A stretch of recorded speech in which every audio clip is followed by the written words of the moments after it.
Hi there, it's Tara Bianca with Be-Lite Transformative Therapy. And today I want to explore with you our second session devoted completely to the OTTO 128Hz tuning fork. Today we will focus our full attention on the skull. And in particular, I want to focus some attention into the cranial sutures.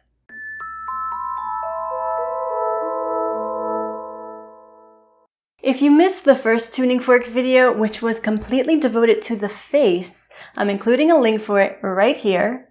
And I'll also include links to it in the video description as well as on the end screen. I'm slowly building an entire playlist for you guys just on these tuning fork sessions. So be sure to check back once in a while and see what's new in the playlist.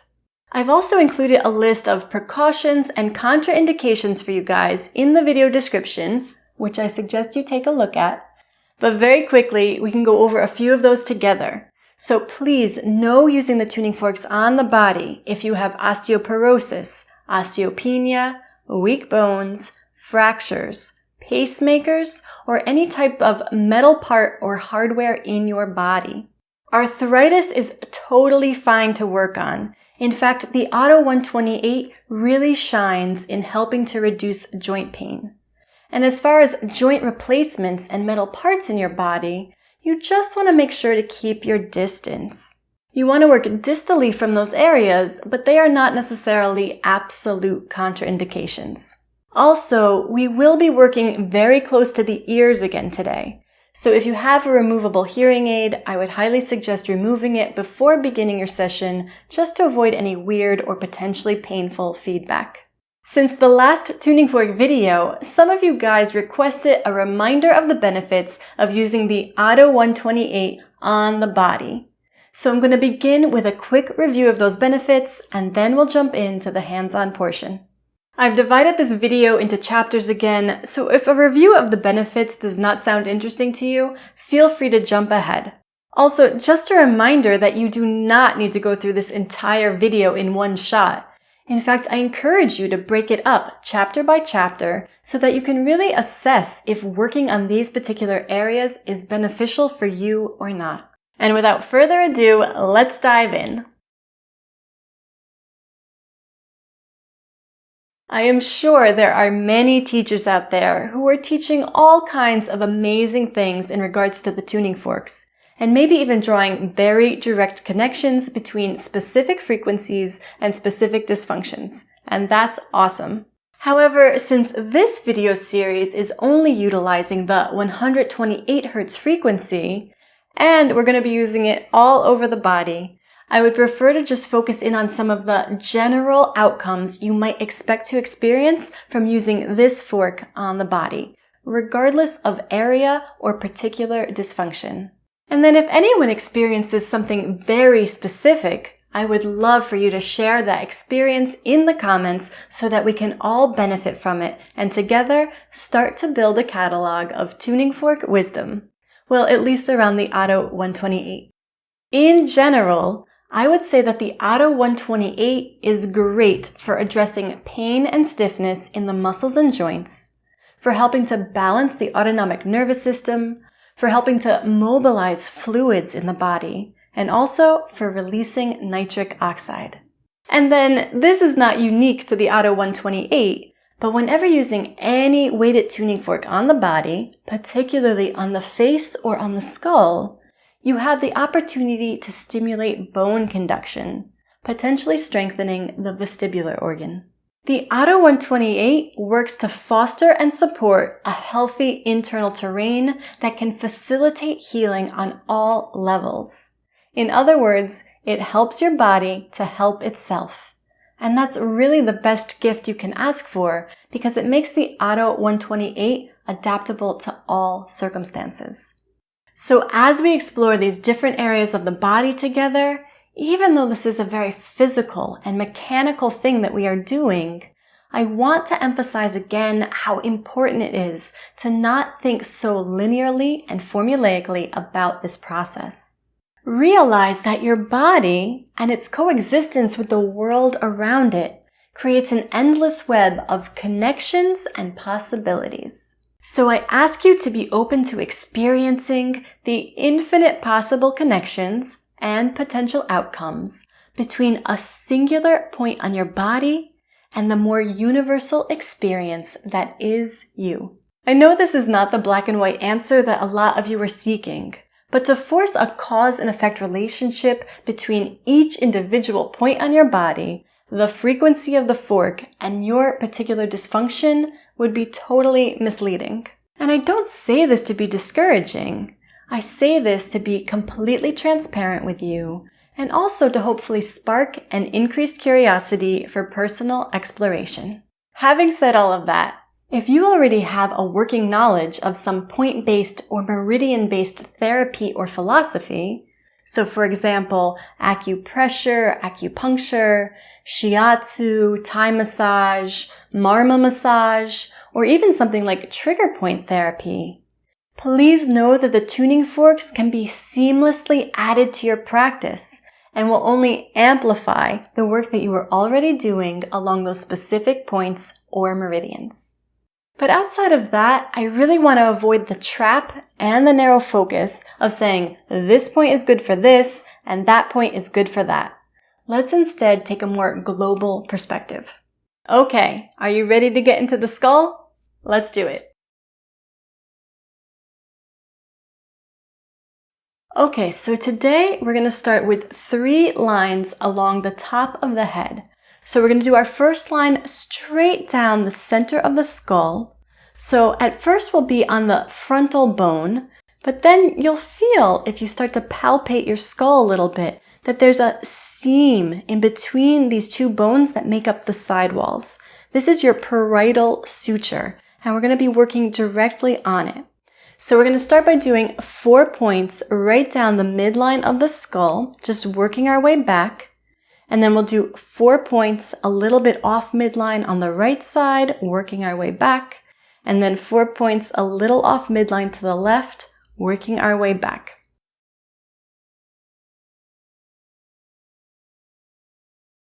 Okay, so here we go. Again, don't get fanatical about the exact position of the tuning fork.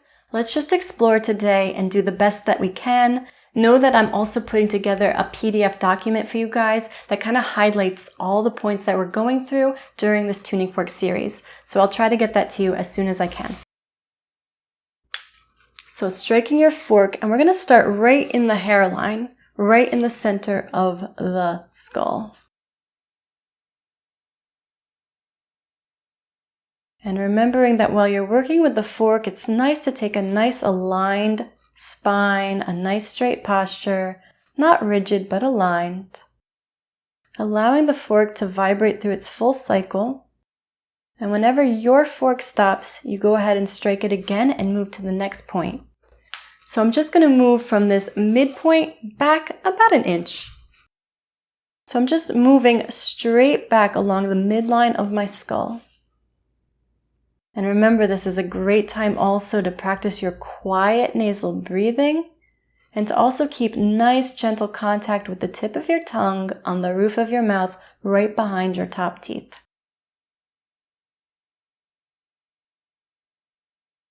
And whenever your fork finishes vibrating, we're going to go from this point just back again another inch. So we're doing 4 points along that top seam of the skull.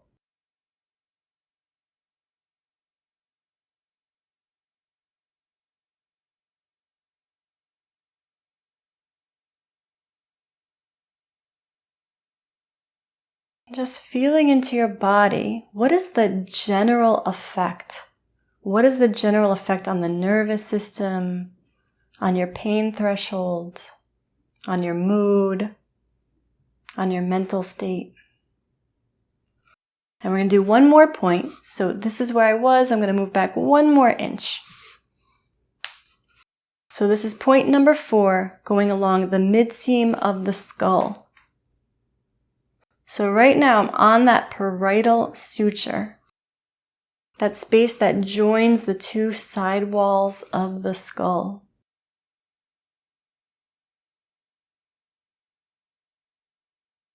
And from here we're going to do 2 more lines on the top of the skull, 4 points each, 1 to the left of midline and 1 to the right of midline.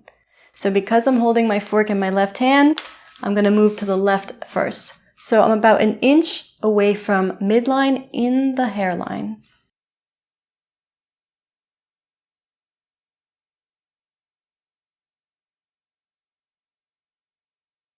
And that's point 1. We're going to do 3 more points, working our way back on the skull.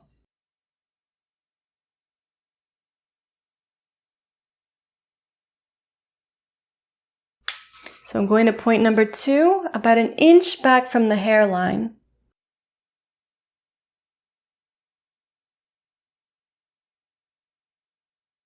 Again, if you're off a millimeter from where I am, it's totally fine. I don't want you guys to get crazy about what the exact point is. I want you to hone in more on what the general experience is through your body. So that's point 2. From here, we're going to go back another inch. Right, so I'm just working my way back. So now I'm not really on a suture as much as I am on the parietal bone itself. And depending on the placement of your fork, you might even be between the parietal and temporal bones, which will feel good, but honestly, you could work every point on your skull and it would feel amazing. So this is point 3, and now I'm just going to move back one more spot, right? So I'm pretty far back right now. Coming towards the back on that left line. Letting the fork ring out. And we're going to do the same thing on the right side. So I'm going to switch hands now. Here's midline. I'm going about an inch to the right in that hairline, right? So I'm really far forward with the fork. And noticing which points really create that dramatic effect in your body, which ones make you take that deep breath all of a sudden, which points bring on that profound sense of relaxation, of safety, of trust, of well-being. So this is point number 1. We're going to stay in this line and just move backwards. So from the hairline, I'm moving back about an inch. This is point number 2.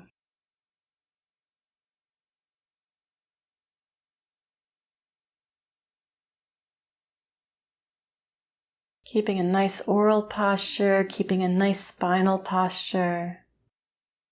Breathing gently, slowly, quietly, in and out through the nose. Breathing with your diaphragm. Can you drop your breath low into your body?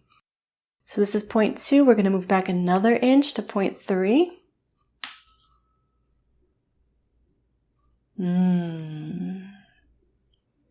So some of these spots might really resonate with you. Pay attention to that.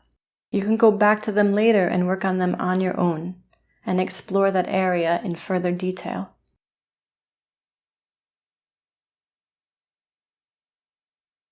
And really pay attention to what your breathing is doing.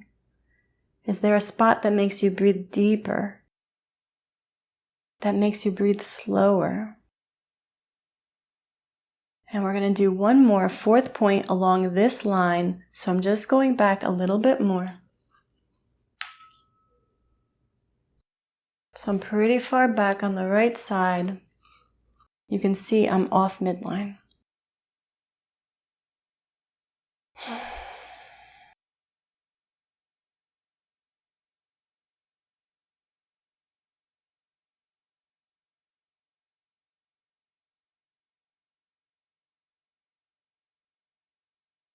And that's the top of the head.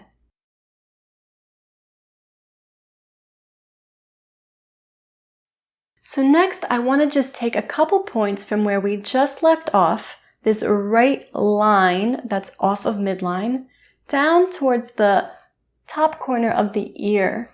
So between this space, I've got about 1-2 points that I can work on, and that's where we're going to go. So staying in the hairline, I was here already. I'm going to move down about an inch. And staying right in the hairline. So what I feel is that I'm still on my frontal bone, but I'm just above that soft, fleshy area of my temple.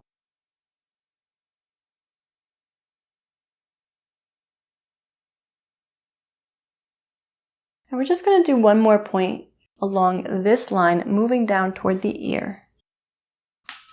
So I'm going to get right into that corner of the ear. Again, it doesn't have to be precise. We could do more points than what we're doing. So you find a spot that feels good for you along this line.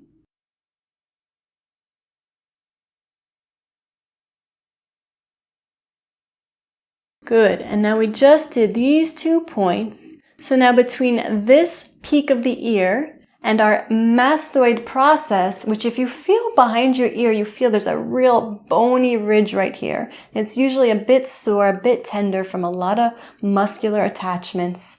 We're going to work from here back to the mastoid process. So we're going to go around the ear, but we're just going to hit 2 major points, and then we're going to work on the mastoid itself. So we just did this corner of the ear. We're going to go back about an inch. So I would say right above the angle of my ear. So striking the fork, and I'm just going right above that hook of the ear, moving into the temporal bone. And all these muscles of mastication, so these are all the muscles that are responsible for helping you chew and move your jaw throughout the day. A lot of tension in here. It's common to find trigger points in this area. Noticing what you feel. That's 1 point. And now we're going to move back a little bit more. So more behind the ear. Hopefully you can see that. Again, if you wear a hearing aid, it's advisable that you take it out before doing this work. The volume can be much louder by the ear and the vibration is going to be very strong. I don't want you to get any feedback through your hearing aid.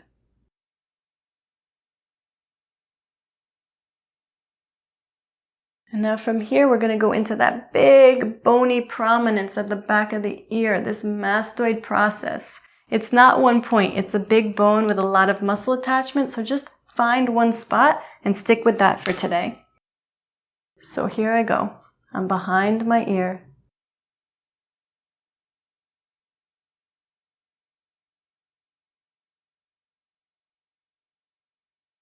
And after this, we'll go back to the left and do all the points we didn't do yet on the left.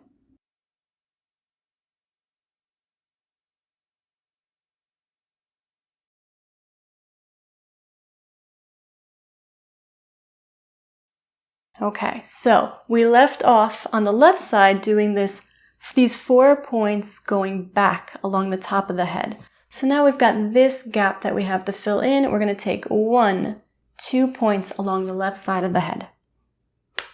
So we were here left of midline. I'm going to come down about an inch in the hairline, right? So in the hairline.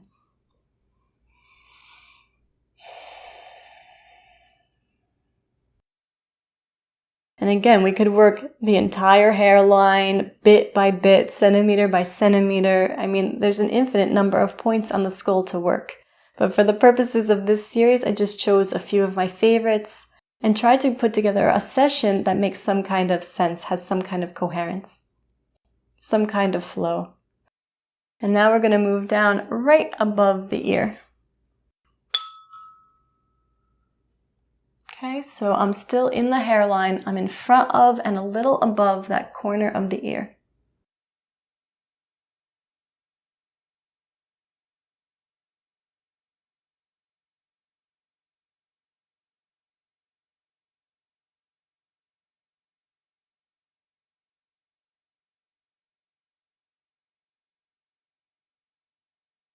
Okay, so now we're going to start to go around the ear. So we just left off in this front upper corner, and we want to get back to the mastoid, the left mastoid process, this bony prominence, this real sore, kind of knotted, lots of muscle attachments here spot.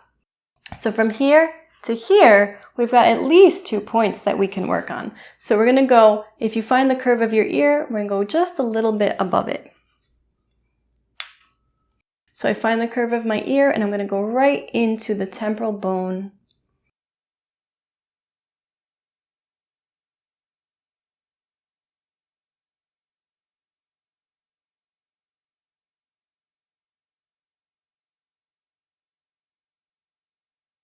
And from here, we're going to work our way down and back about an inch, just following the contour of that ear, about an inch away from the ear. So here I am, I'm just going to work my way behind the ear now, still in that temporal bone.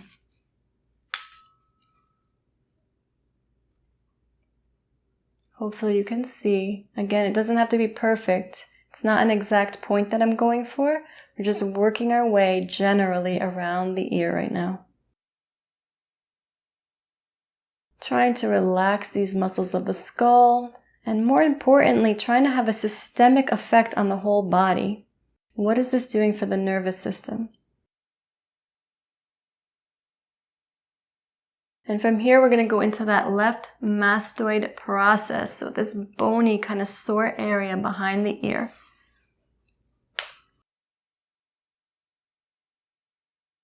Getting right on the bone.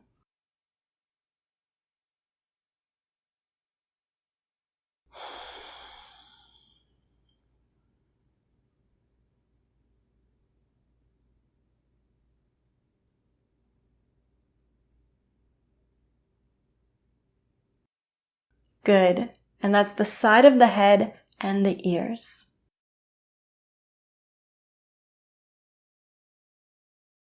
Okay, so now we're going to start to work into the occiput.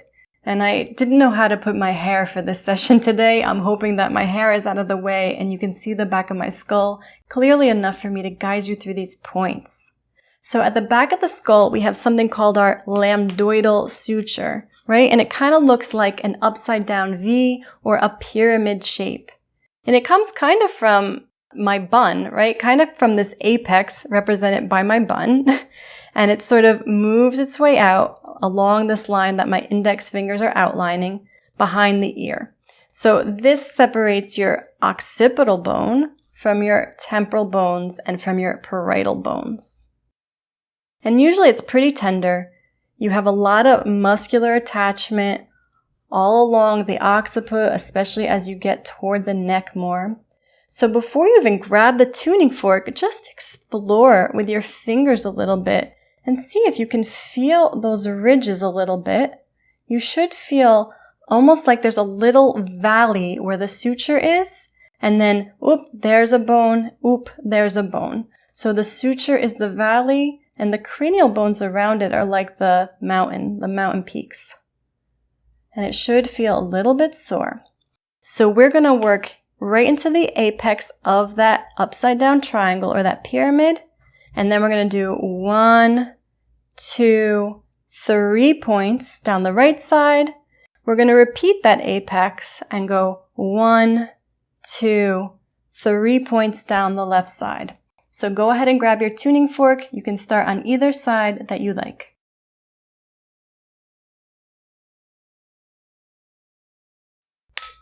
So if you had a bun on your head, it would be just a little bit beneath that.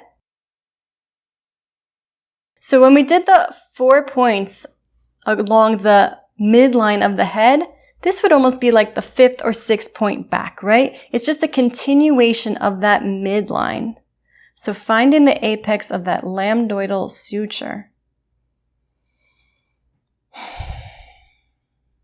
And now I'm going to work my way down the right side. So here was my apex. I'm just going to go down about an inch on the right side.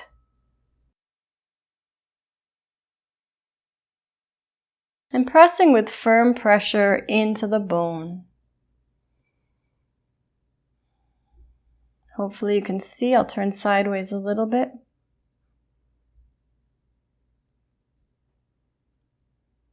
Again, it doesn't have to be perfect. There's a lot of points we could be working on.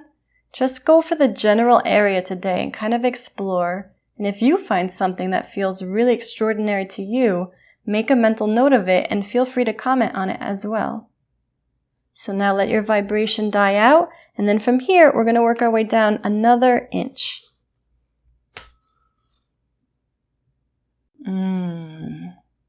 This one really reverberates a lot for me.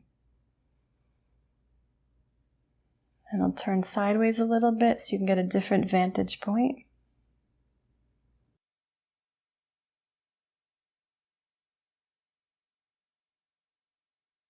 So that was 2 points. We're going to do one more. The third point is really going to be in this bony prominence on the base of the skull. So if you feel for a moment where your neck starts to convert into your occiput, into your skull, you'll feel there's a bony ridge there. And we're going to go right into that bone.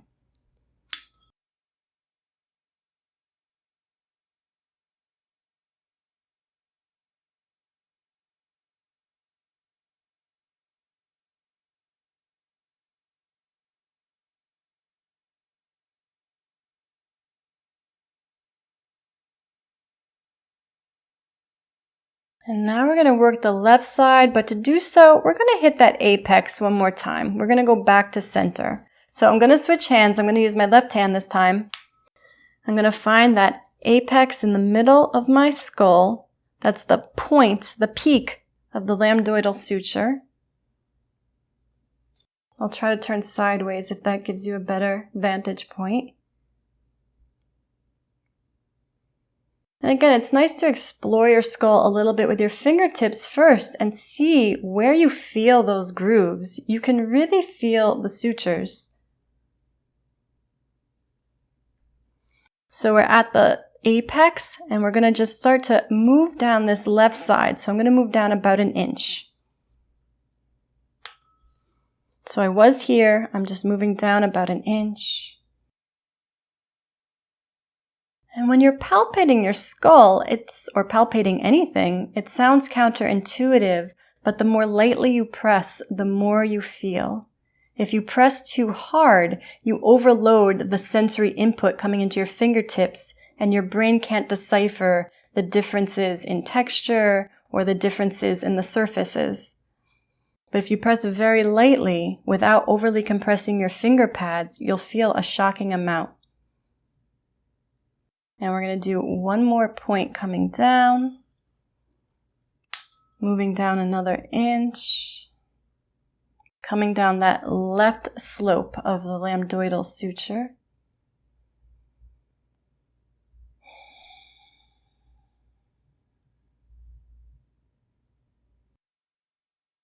And from here, we'll do one last one on that left side.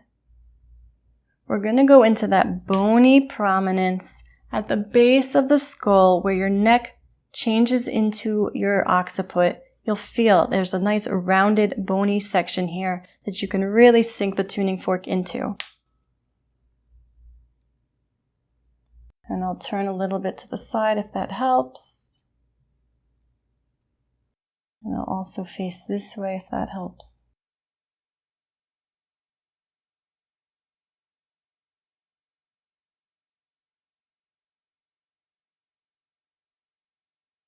And from here, we're just going to do one more point today. And that's on our occipital protuberance.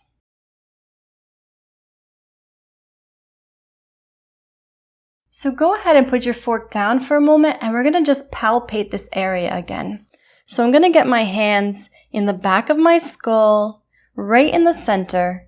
And I want you just to extend your head back, and then flex it forward, and do that a couple times. And just notice what you feel. Do you feel how when you extend your head backwards that you feel a hollow space at the base of your skull? And do you notice that when you flex your neck forward, meaning chin to the chest, do you notice that you feel this big cable kind of push your fingers out? That's your nuchal ligament. It's a huge ligament that connects all of the vertebrae of your cervical spine. We're going to talk about that more in the tuning fork video 3, so next tuning fork session. But for today, just want you to feel into this hollow space. So as I extend my head back, I feel there's a little hole for my fingers. Now if I find that hole and I just scoop up a little bit, so I'm going in this direction, I feel, oop, I ran into a bone, right? I'm running into this bony prominence. So move up maybe a couple finger widths up. So you'll feel that there's like a little protrusion that sticks out. That's your occipital protuberance. And we're going to put the tuning fork right on that little bony protuberance. So go ahead and grab your tuning fork and we're going to work here. Okay, so I found the hollow at the back of my neck and I worked my way up about 1 or 2 fingers widths up. And I found this protuberance. And this is where we're going to put the tuning fork.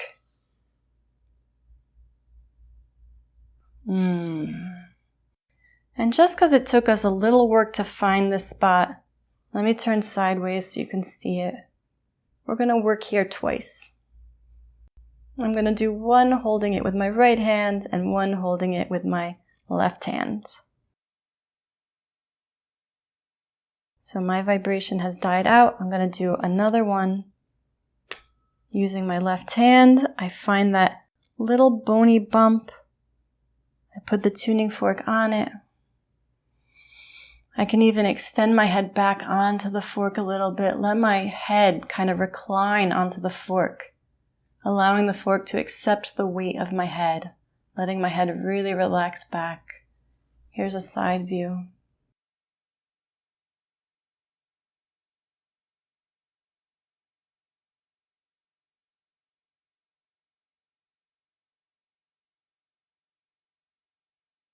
And that was the occiput. Take a few moments and just get a sense of how you feel. What has changed since the beginning of this session? That brings us to the end of tuning fork session number 2. I hope that was valuable for you and that it left you feeling really good. As always, if you have any specific questions or concerns, please leave them in the comments below. And also, please leave some feedback about your experience. What did you enjoy about this session? And also, maybe what didn't you enjoy about this session?